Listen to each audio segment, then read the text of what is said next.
Liquor scam లో MLC కవిత arrest జరగకుండా ఉండేందుకు తమ పార్టీతో కలిసేందుకు యత్నించారంటూ కేంద్ర హోంశాఖ సహాయక మంత్రి బండి సంజయ్ సంచలన ఆరోపణలు చేశారు. బీఆర్ఎస్ ను బీజేపీ కలుపుకోవద్దని కుండబద్దలు కొట్టారు. కరీంనగర్ మున్సిపల్ పరిధిలో వడ్డెర కాలనీ అగ్ని ప్రమాద బాధితులకు డ్రిల్లింగ్ మిషన్లు పంపిణీ కార్యక్రమం చేపట్టారు. ఈ మేరకు ఎంపీ లాడ్స్ కింద 13 మందికి మిషన్లు బండి సంజయ్ అందించారు. కల్వకుంట్ల కవిత వ్యవహారం అంతా ఫ్యామిలీ డ్రామా అని బండి సంజయ్ ఈ సందర్భంగా అభివర్ణించారు.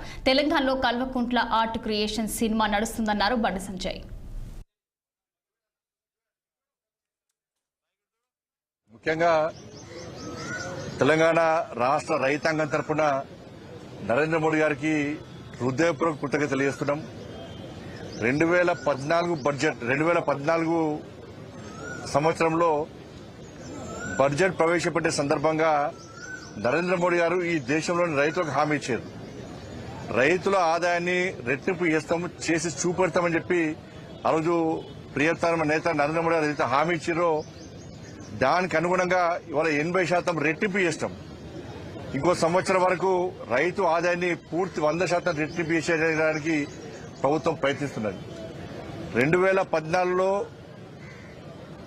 వరి ఎంఎస్పీ ఎంత అంటే 1310 రూపాయలు.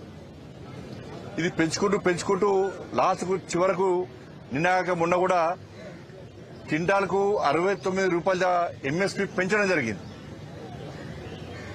పత్తికి 589 రూపాయల పత్తి పెంచడం జరిగింది. కాబట్టి ఇవాళ వరి క్వింటాల్కి ఎంత అంటే 2369 రూపాయలు, గ్రేడ్ 100కి 2389 రూపాయలు.